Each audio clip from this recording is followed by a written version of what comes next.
BJP সেনা আছো, সবাই শুরু করে দাও মন্দির করা, কোনো মসজিদ থাকবে না। ইন্নাল হামদুলিল্লাহ ওয়াসসালাতু ওয়াসসালামু আলা রাসূলিহিল কারীম, আম্মা বাদ। ইতিহাসের প্রতিটি যুগে হক এবং বাতিলের সংঘর্ষ নতুন রূপে ফিরে এসেছে। কখনো ফিরাউনের অত্যাচার, কখনো নমরুদের অহংকার, আবার কখনো মুসলিম উম্মাহের উপর জুলুমের কালো অধ্যায়। আজ ভারত উপমহাদেশের দিকে তাকালে অনেকের মনেই একটি প্রশ্ন ঘুরপাক খাচ্ছে, এ কি শুধুই রাজনৈতিক সংঘাত, নাকি সময় ধীরে ধীরে আমাদেরকে এমন এক বাস্তবতার দিকে নিয়ে যাচ্ছে? বর্তমানে ভারতের মাটিতে মুসলিম উম্মাহের উপর যে ভয়াবহ নির্যাতনের চিত্র ফুটে উঠেছে তা মূলত হক এবং বাতিলের চিরন্তন লড়াইয়েরই একটি অংশ। নিরহ মানুষের ঘরবাড়ি জ্বালিয়ে দেওয়া, দাড়ি রাখার কারণে হত্যা করা কিংবা জোরপূর্বক ধর্মীয় স্লোগান দিতে বাধ্য করা, এগুলো কেবল রাজনৈতিক প্রতিহিংসা নয়, বরং দিনের প্রতি এক চরম বিদ্বেষ।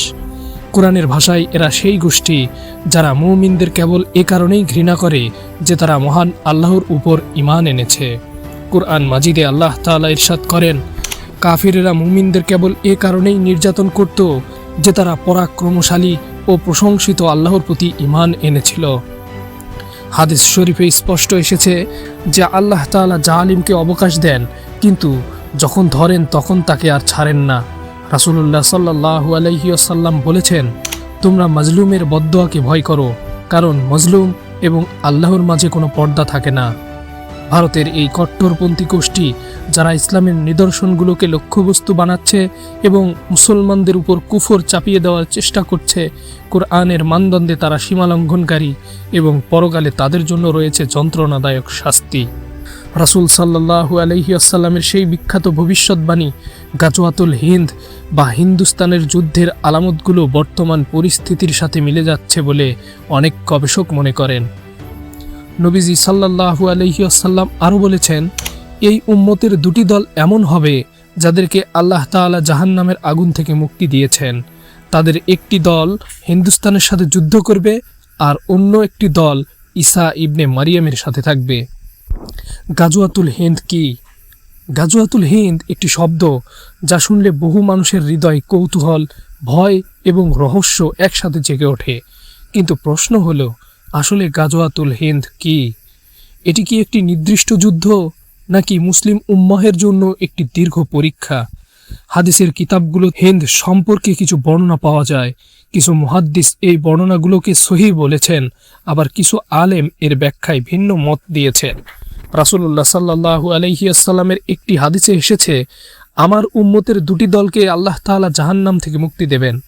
এমন একটি দল হিন্দুস্তানের সাথে যুদ্ধ করবে, আরেকটি দল ঈসা ইবনে মারিয়ামের সাথে থাকবে।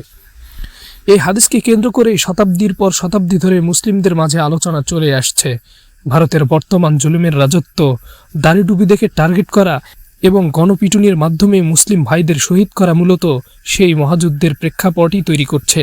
ইতিহাস সাক্ষী, যখনই কুফরি শক্তি সীমা ছড়িয়ে যায় এবং মুসলিমদের পিঠ দেয়ালে ঠেকে যায়, তখনই গায়েবী মদদ এবং বিজয়ের পথ খুলে যায়। কিন্তু গুরুত্বপূর্ণ বিষয় হলো, ইসলাম কখনো নিরপরাধ মানুষ হত্যা, সাম্প্রদায়িক বিদ্বেষ কিংবা জুলুমকে সমর্থন করে না।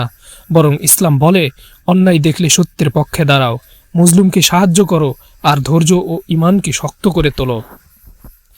আজ পৃথিবীর বিভিন্ন প্রান্তে মুসলিমদের উপর যে নির্যাতন চলছে, ফিলিস্তিন, কাশ্মীর, মিয়ানমার এবং ভারতের বিভিন্ন অঞ্চলে মুসলিমদের বিরুদ্ধে যে ঘৃণা ও সহিংসতার যে সংবাদ ফুটে উঠছে, তা মুসলিম উম্মাহকে গভীরভাবে নাড়া দেয়।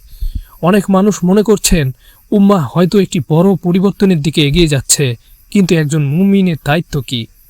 আবেগে অন্ধ হওয়া, নাকি ঈমান, ধৈর্য এবং জ্ঞানের পথে অটল থাকা?